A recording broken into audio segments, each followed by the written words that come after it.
Yo, what is good, Jets Nation? Welcome back to Jets Media. This is Richie, and in this video, I want to break down all of the undrafted free agents that Joe Douglas and the New York Jets brought in last night into this morning. We got a lot of names to break down. As you guys know, the undrafted free agent pool is very interesting. The New York Jets have found a couple of gems in the previous couple of seasons.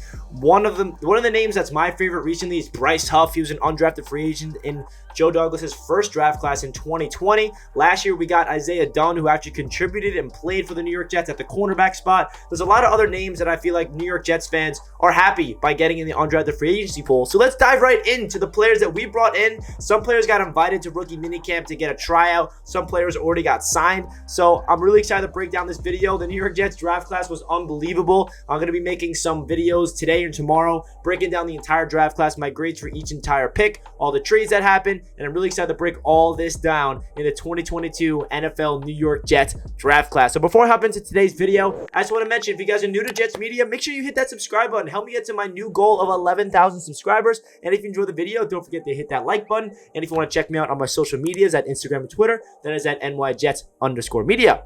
With that being said, let's jump right in. So as I'm recording this video, these are the latest guys that the New York Jets will be having at rookie minicamp that are undrafted free agents. So we got DQ Thomas, linebacker from Middle Tennessee State. We got Zonovan Knight, also known as Bam, the running back from NC State, who might be my favorite out of this entire undrafted free agency class. We have CJ Brewer, defensive tackle from Coastal Carolina.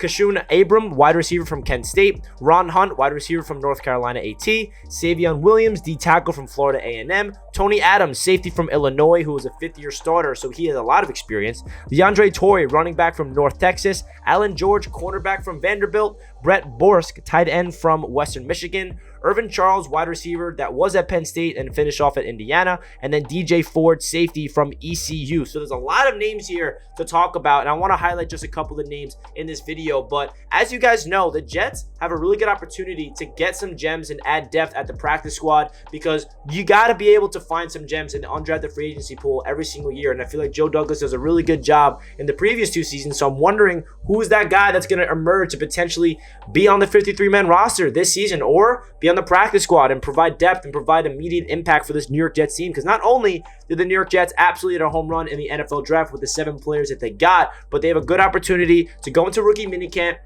see what they got in these guys, because you never know what can happen with undrafted free agents. And it's one of my favorite parts of the NFL draft, because just because there were 7 rounds of picks doesn't mean that these guys, and not even just for the New York Jets, all teams around the NFL has an opportunity to sign players that did not get their names called. And we've seen all over the league so many undrafted free agents become Hall of Famers, become all-time greats, become just impactful players right away and develop into really good players for the future. So we'll see which player that will be for the New York Jets out of this class. But one of my favorite players that I want to talk about in this one is definitely Zonovan Knight, also known as Bam, the running back from NC State. Now, this is a player that was top 10 in rushing yards in the AAC in the last 2 years. And if you look at his highlights, you look at his tape, he's a guy that really looks like a power, speedy guy at the same time. He can take it to the house. He's a guy that I feel like has a chance to actually make the practice squad. The running back position is pretty deep right now. We drafted Breece Hall. We have Michael Carter from last year. We still have Ty Johnson. We brought back Tevin Coleman. We still have Michael Pirine.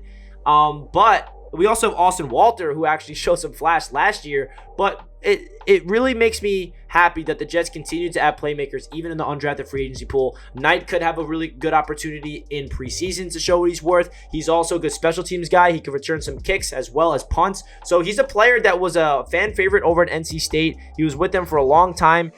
He had 5.5 yards per attempt. So you know that he is a player that was very impactful over at NC State. And I feel like he's a player that Jets fans are going to start loving out of this undrafted free agency class out of everyone else. I mean, if you look at his highlights, he's somebody that can easily take it to the house. He doesn't have the speed that's going to take it to the next level, but he has a good balance of speed and power. And that is something you want at the next level. So I'm really interested to see what's going to happen with Zonovan Knight, or call him Bam. I love that nickname, Bam. That's why he's probably one of my favorites, because that nickname, as well as his play style at NC State. Another player I wanted to highlight is linebacker DQ Thomas. He's a team captain. We all know that Joe Douglas loves his team captains. He's a player that honestly could provide depth at that linebacker position. I think The one thing that Jets fans are upset about the NFL draft is we did not address the linebacker and safety positions at all. And we say that that is definitely the weakest position on this entire Jets roster. And that's okay, because you cannot fill in every single need in the NFL draft in the offseason. You got to be able to supplement depth on the roster.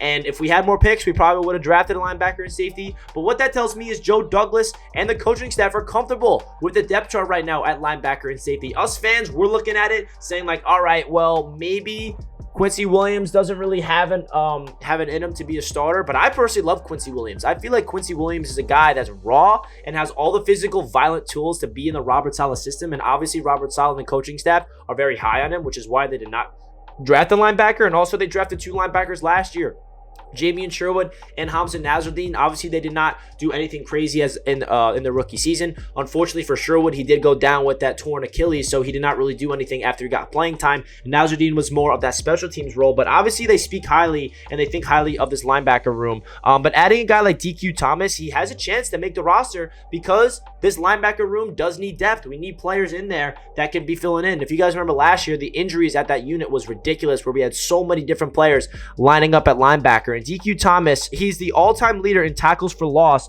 at Middle Tennessee. He could provide really good depth. He's a tackle machine. He's a guy that can just make the roster, and that's why I love this undrafted free agency pool every single year. I love making these videos because it's all of these guys that probably most of us are not familiar with. I'm not familiar with every single player. I had to do some research before making this video, obviously. But DQ Thomas, I know that he was a target for the Jets, potentially if they traded back into like the 6th or 7th round and they did not address that linebacker room. That was a name that I kept an eye on, and he ended up going undrafted. And I feel like he could potentially do some things at practice, in the practice squad, if he does not make the 53-man roster. And I feel like he has a chance, especially in the preseason, to make his name known. And the last guy I wanted to break down is Tony Adams, the safety from Illinois.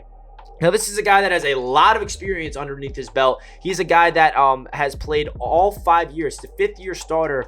Started with Illinois since he was a freshman. So we know that he has a lot of experience at this position. And this is another position that I mentioned earlier that Jets fans feel like is a big weak link, and we did not tackle in the draft at all. We did not draft a safety. We did not draft a linebacker. Jets fans were anticipating to get both of those positions in the draft, but the Jets go into undrafted free agency pool and sign a bunch of linebackers and safeties, which I was expecting. So Tony Adams is a guy that had 63 tackles, 5 pass deflections last year in his 5th-year senior year with the Illinois. And I feel like he's a guy that, like I said, just similarly to DQ Thomas, the safety position is a position that obviously the Jets coaching staff thinks a little highly of more than us. We got Jordan Whitehead and LaMarcus Joyner that I feel like are going to be the starters. Behind them, depth-wise, we have Will Parks, Elijah Riley, Ashton Davis, and Jason Pinnock. Obviously, those guys are not names where we're going to be like, all right, we have our safeties for the future, right? Jordan Whitehead, I'm really excited to see. LaMarcus Joyner is a guy that we were high on last year to be partnered up with Marcus May, but he goes down with a season-ending injury in week number 1, so we barely got to see what he could do. But LaMarcus Joyner is a very good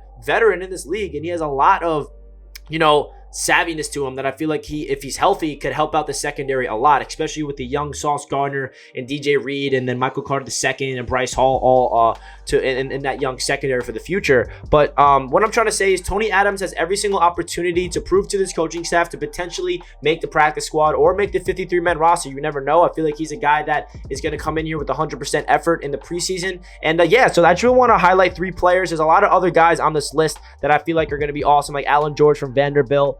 We got another tight end, Brett Borske. The wide receiver, Irvin Charles, is another name. Ron Hunt, the wide receiver from North Carolina AT. Savion Williams. We got a lot of defensive tackles as well. There's a lot of names on this list that I want to break down in future videos. So if you guys wanted me to break down this list more in depth, let me know in the comments. Let me know your thoughts about the undrafted free agency pool. I'd love to hear what you guys have to say down below. Hit the like button if you guys enjoy, and I'll catch you guys in my next video. Let's go, Jets. Peace.